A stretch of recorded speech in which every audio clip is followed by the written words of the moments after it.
Hi again, welcome to Tiki's Thoughts. President Trump was in Saudi Arabia and Qatar, and we heard a big boss about a gift from Qatar. And then we are going to look at what's going on with inflation and what Robert RFK has uncovered about child trafficking in the Biden administration. And then we'll just touch a little bit on illegal immigration. All right? Let's dive right in. So Trump is out there talking about peace in the Middle East and mostly peaceful discussions going on, and also discussions on countries having sovereignty over their nations. And I'm just wondering about Netanyahu. What's he going to do when all those countries surrounding him are peaceful? What's he going to do? What's he gonna say? Oh, because his complaint is always, oh, the Muslims are attacking us. We're Christians, we're Jewish people, so Muslim people are attacking us. So when all these countries start living in peace, what is he going to do? What's he gonna say? What will be his excuse now to start wars? Israeli people have been suffering for decades because their leadership is a bunch of warmongers. So we'll see what happens. We're watching. So let's go ahead and take a look at this picture posted on X by 589 Bull. And as you can see, he's saying that the Saudi royal guard on horseback carrying American flags escorting the beast through Riyadh. This isn't a handshake. This isn't a photo op. This is the kingdom showing allegiance. No fist bumps, no side glances, full ceremonial honor. The Middle East just crowned its partner, and it's not the guy who needed a cue card to find his chair. Amazing, isn't it? There you go, President Trump, the man who is looking for peace in the Middle East and in the world. And you can see from the way the president was welcomed in Saudi Arabia that he's supported in the entire world, right?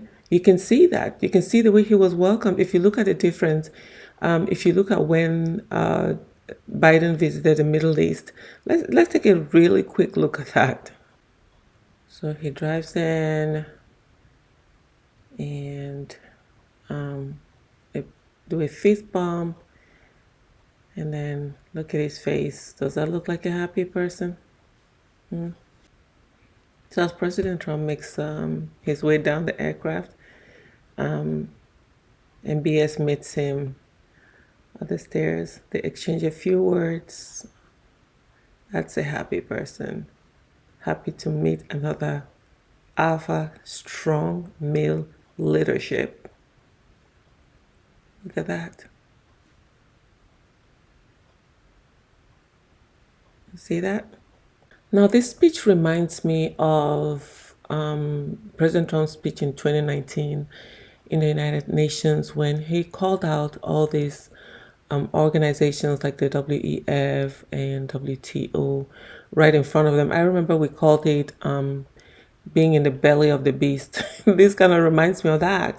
And you can see that he's calling them out on their nonsense, and he's telling them that these organizations, the WEF, the World Health Organization, United Nations, and all the neocons and globalists created all these organizations and have been trying for decades to control everybody. They've succeeded in a way, right?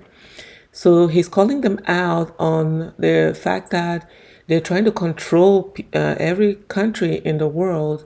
And according to President Trump, every country needs to have autonomy over their people, over their country. They should have some level of sovereignty.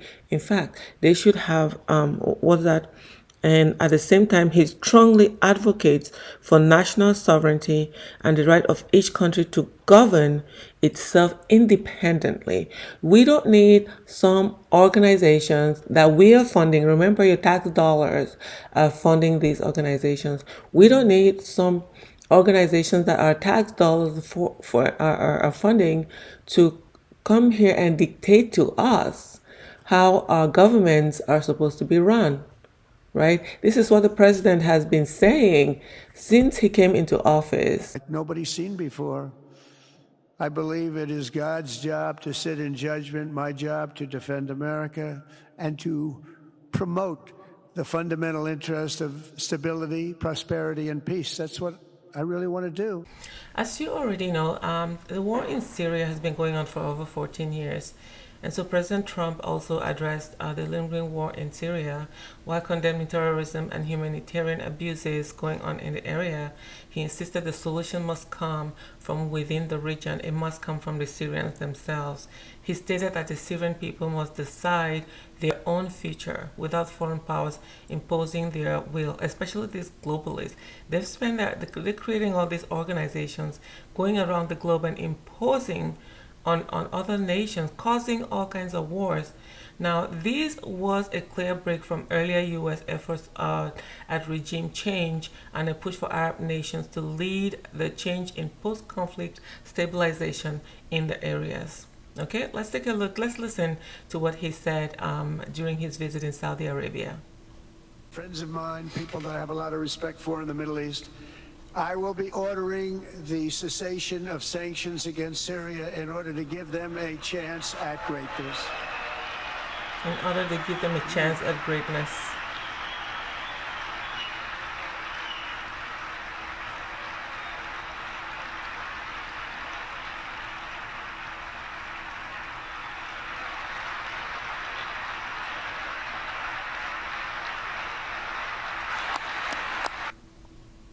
And of course, he gets a standing ovation. This is a president that wants peace around the globe, not the warmongers that we see at the WEF and World Health Organizations and United Nations that claim to bring the peace and they cause all these wars. We've had enough of it. Look at that. They're recording. They're happy with this great leadership. Look at that. They're all taking out their phones in Saudi Arabia, making videos of the president. Look at that. They know what this means. They know what this alliance means. Now, as you know, mainstream media is not reporting on these amazing achievements. Nothing Trump does is good enough for them, for mainstream media. They're just looking for anything, to discredit the things that Trump is doing. All the wins, for us, they're wins. We're seeing a lot of wins, and mainstream media is not reporting on that, but they're screaming about a gift from Qatar to the United States, to the the Department of Defense, not to him personally, to the Department of Defense, to the country, and it was done publicly, and it is legal, okay? He can accept that gift on behalf of the American people. What they want, people like Chuck Schumer probably want your tax dollars to pay for that airplane. Those old Boeing 747s that they've been planning for decades to replace, and now we get a free gift from a country that we're protecting, and they're upset because they want your tax dollars to go towards that. Now let's hear what President Trump had to say about this gift. The Boeing 747 is being given to the United States Air Force Department of Defense, not to me. It is a gift from a nation, Qatar, that we have successfully defended for many years. Do people even understand what it means to defend someone else? How much ammunition you have to use? How many soldiers you have to use? How many of your people you have to use to defend the country? Let me continue. It will be used by our government as a temporary Air Force One until such time as our new Boeings, which are very late on delivery, arrive. Why should our military and therefore our taxpayers be forced to pay hundreds of millions of dollars when they can get it for free from a country that wants to reward us for a job well done? These big savings will be spent instead to make America great again. Only a fool will not accept this gift on behalf of our country. Thank you for your attention to this matter. Ah, what a leader. This is called leadership. Okay? If y'all want your tax dollars going to these people or going towards us defending other countries, good for you. I don't want my tax dollars going towards defending other countries. Yes, we can defend them, but I don't want my tax dollars going there. If they're going to give us a gift to the nation for what we do, I am with President Trump on this one. You'll be an idiot not to accept the gift. Okay? And this country is not stupid. We're not stupid in this country. Okay? It's not like they're going to give us a gift or quid pro quo that people have been talking about. It's not like they're going to come make demands. The tiny little country like Qatar is going to come make demands and we'll bulge. Seriously. Do you even know the country you live in? Of the Qatari government gifting Donald Trump a $400 million private jet to use as Air Force One is so corrupt that even Putin would give a double take. This is not just naked corruption, it is also a grave national security threat. Oh, So in please. light of the deeply troubling news of a possible Qatari-funded Air Force One and the reports that the Attorney General personally signed off on this clearly unethical deal, I am announcing a hold on all DOJ political nominees until we get more answers. So you have the corrupt, okay, big frauds, government gangsters telling you that, oh, the president has accepted this gift from a foreign country. It wasn't a gift to the president, it's a gift to the country, to the Department of Defense. It was done publicly, Mr. Schumer. It was done publicly. We all saw it. The president talked about it. But the rest of y'all, we had to dig to find out their corruption, their fraud. And because of this gift, they've been screaming on mainstream media, brainwashing everybody, throwing out their propaganda. You know, I had a few friends call me about it. Oh, he took a plane. I'm like, look at the details. The plane is not for him, it's for the country. This fool wants your tax dollars paying for airplanes. Do you know how old the current airplanes we have? Do you know how old they are? And do you know how much money has been put into getting new airplanes? Why haven't they bought new airplanes all this while? Because money is going to someone's pocket. And now you have this public gift. This gift that was given out in public that we all know about, that is not for the president, it's for the country, for the Department of Defense. And they're upset. For anything in exchange for that $400 million luxury jumbo jet? And how can the American people be so sure that they will not in the future? Well, I think what happens with the plane is that, we're very disappointed that it's taking Boeing so long to build a new Air Force One. We have an Air Force One that's 40 years old. And if you take a look at that compared to the new plane of the equivalent, stature at the time, it's not even the same ballgame. You look at some of the Arab countries and the planes they have parked alongside of the United States of America plane, it's like from a different planet. And it's close to 40 years old, might be more than 40 years old now. And we, when I first came in, I signed an order to get it built. I took it over from the Obama administration. They had originally agreed. I got the price down much lower. And then when the election didn't exactly work out the way that it should have, a lot of work was not done on the plane because a lot of people didn't know. They made change orders that were so stupid, so ridiculous. And it ended up being a total mess, a real mess. And when I came back, I said, by the way, what's going on with the Boeings that are coming in? Well, sir, they're way behind. And they are. They're way behind. They were way behind. Another mess that I inherited from Biden. And it's going to be a while before we get them.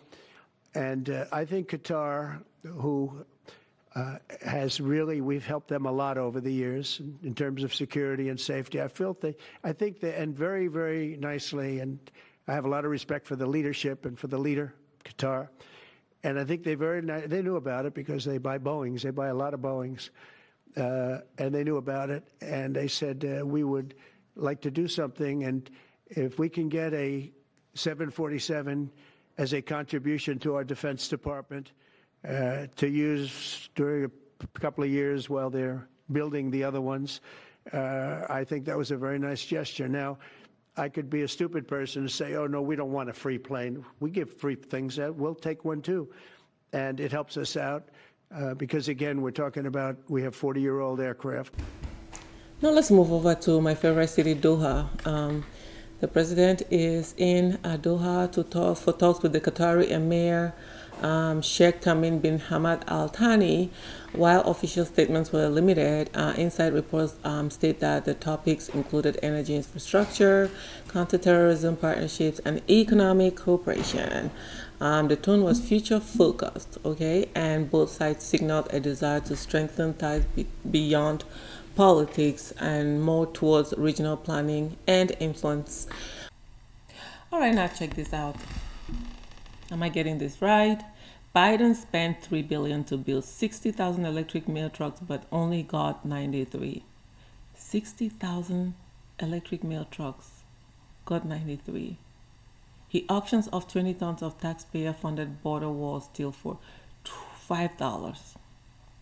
The White House has sent but can't track $6.2 billion sent to the Ukraine. Of course, Zelensky said that in one of his interviews.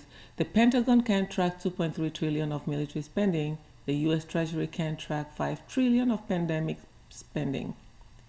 This is what causes inflation, and hardworking Americans pay for it all by having their taxes increase. This is what I've been telling a friend of mine. Okay? You're making what, $150,000 a year, $200,000 a year, and you're paying $60,000 on taxes a year, $40,000, $30,000. For what? That's good money for a good vacation with your family or tuition for your kids in college. And you have to give that to the government, and they can't show for it. Make it make sense. Now let's hear what Cartoon News Network had to say about this. Sometimes they can't help it. There's no way to go around a lie, so they're just forced to tell the American people the truth. Let's take a look. Its lowest rate in more than 4 years. That according to April's Consumer Price Index report. It's an unexpected and very welcome development that's defying economists' expectations amid President Trump's ongoing trade war. Let's go live right now to CNN business and politics correspondent Vanessa Yurkevich, who's watching all of this in New York. Vanessa, walk us through this morning's report. Where do things stand? Encouraging signs, Wolf. Inflation continuing to move in the right direction, cooling on an annual basis to 2.3%. And of course, President Trump puts this out there and he says no inflation, and prices of gasoline, energy, groceries, and practically everything else are down. The Fed must lower the rate, like Europe and China have done. What is wrong with too late, Powell? Not fair to America, which is ready to blossom. Just let it all happen. It will be a beautiful thing. Rid of all of the red tape that is so many, frankly, countries, as they get older, they develop a lot of red tape, and we're getting rid of it. We're getting rid of it at record levels.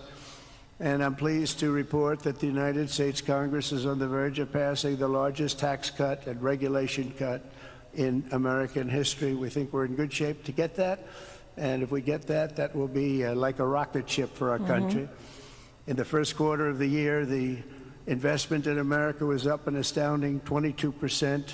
More than $10 trillion of new investments have been announced or are coming just since the election on November 5th. And they're not talking so about think of that. In a very short period of time, we have over $10 trillion, and it could be much higher than that. Not everybody comes to the White House to have a news conference that they're going to be opening up in America, but they're all coming in at numbers that we've never seen before.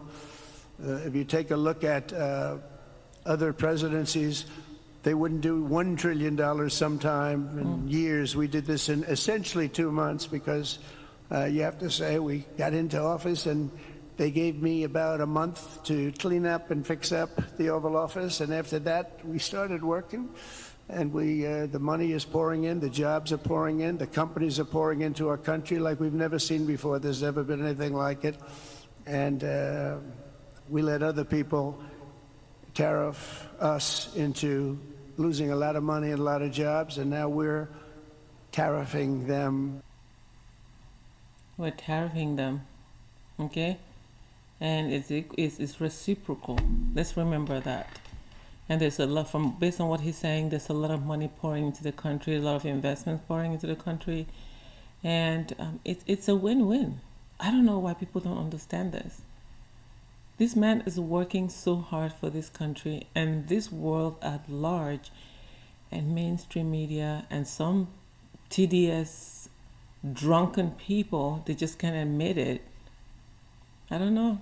All right, folks, let's take a look at a few wins before we close out. You have End Wokeness that tweeted today.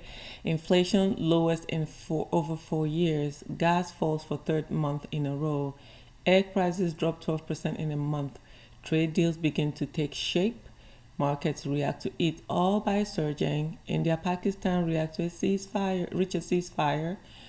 Putin-Zelensky meeting this week. American hostage freed from Gaza. Can't go wrong with that. All right, now let's switch gears to what's going on with all these missing children. Part of the reason why we do what we do, where we are constantly throwing out information on what's going on, because of course we've now been given the opportunity to speak freely, is because sometimes when you go to Walmart and you see that big wall of missing children and women and all kinds of people, and you wonder, most of the time that wall is like, most people just walk past that wall, they don't really look. But there's so much going on there. Just because it hasn't happened to you doesn't mean it's not happening. On that wall are some people's loved ones, okay? That someone out there is hurting because their loved one's missing. And to think that this administration opened the border wide open and just let children be trafficked. So many kids that came across the border, no one knows where they went. And thank goodness for this administration that is bent on saving some of these children. They're not going to save all of them, but at least a good number have already been found and more will be found. At least it's an effort. And the previous administration didn't care about those children. Now they care about MS-13. Now let's hear what Robert Kennedy had to say about this. In this, you can see from this heading, it says, Biden's government ran a child trafficking machine, 500,000 kids gone. Trump and RFK launched massive federal cleanup operation. This is amazing. This is good news. We are standing in the ashes of a regime so corrupted by evil, so soaked in the blood of innocence, that history itself will recoil from the truth. As of May 4th, 2025, America is finally waking up because true leadership has returned. And with that return comes a reckoning that no one can escape. All right. Health Secretary Robert F. Kennedy Jr. has pulled this curtain back, exposing the unspeakable. In a landmark cabinet address, he confirmed what millions feared, what some of us already knew. Under Joe Biden, the U.S. government operated as the world's largest child trafficking cartel under the disguise of immigration aid. We have ended that, Kennedy said, but not before over 500,000 children were lost. These weren't misfiled cases or bureaucratic errors. These were real children handed to federal custody and funneled into darkness, into oblivion. Okay? The Department of Health and Human Services became the logistical arm of trafficking operations, distributing minors to sponsors. With no background checks, no oversight, and no return. It wasn't a glitch. It was a design, a depopulation and destabilization weapon, cloaked as compassion. It's funny how when people hear people speak in a soft tone, in a nice tone, and they don't even listen to the words or the actions, they just conclude that those people are nice. It's unbelievable. And it exploded after the 2020 coup when Biden's regime institutionalized child harvesting. A buried DHS report confirms from 2018 to 2023, over 32,000 children vanished from immigration proceedings, and nearly 300,000 more were never even processed. Kennedy has launched full-scale recovery operations to locate these lost souls, working alongside Trump's intelligence network. Former DHS Chief Mayorkas admitted limited accountability once children left ICE custody. Translation: they looked the other way while federal agencies trafficked America's future like cattle, and the sponsors, often tied to foreign operatives, NGOs, or elite blackmail rings. That's why I've never trusted charity organizations, especially those that are run by globalists. I've never trusted them. I remember when I used to live in Gabon, and a friend of mine who was Gabonese used to tell me that during elections, so many children went missing, and when they found them, they found them with their body parts. The same thing when I was living in Qatar, they will find a body at the beach, young people. Okay, this is global. This is a global movement as trafficking children. And I also remember during the lockdown, they found 100 and something children in this massive tanker. What is that tanker called again? I believe it's the Evergreen. You know, these big ships that carry massive trailers. They found 100 children between the age of 16 going down. Yeah, 16 years and less, in a massive tanker in the middle of the sea.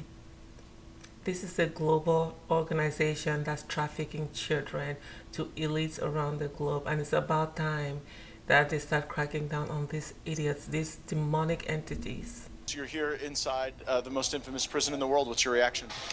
It's incredible, and quite frankly, when you look at the Wow, look at this prison. Look at this, all these. I don't know whether they're all gang members, but look at how they're packed like sardines. And you're just wondering, when people like this end up here and they're released into society, what do you think your neighborhood will look like, or your community? There's got to be some kind of a rehabilitation, a way of rehabilitating these people. But I don't know. There's got to just be a way, because you release people like this who are together like sardines. Do you know how many ideas they're learning from each other? Like, the high-level criminals are going to corrupt all the other ones. Something's got to be done. the types of criminals, everyone here has murdered not just one, but dozens of individuals. And these folks have been removed from the United States of America. That makes our cities, our communities, our wives, our daughters safer. And we owe the president a thank you. You've seen people here who were part of the MS-13 group, but also those who were deported from Tren de Aragua. How were those experiences different? Well, those that are from outside of El Salvador, the folks that are housed here, it was raucous, and they were yelling at us and so forth and so on. If you're El Salvadorian, you're in here and you can hear a pin drop. That being said, we're just talking to some folks over there, and one of them was from Nashville. Like he'd been deported from Nashville. Yeah, a number of the people here indicated they've been deported multiple times. What does that say about the value of this place to safety in America? Again, they come and go. It's a porous border until President Trump took over. And again, we owe the president of El Salvador a huge thank you, because these are the worst that society has to offer. Again, every one of these folks has killed dozens, plural, dozens of individuals. That's a lot of people to have on our streets. No wonder every time you go to Walmart, oh, this girl's missing, this woman, this child's missing. These people take them.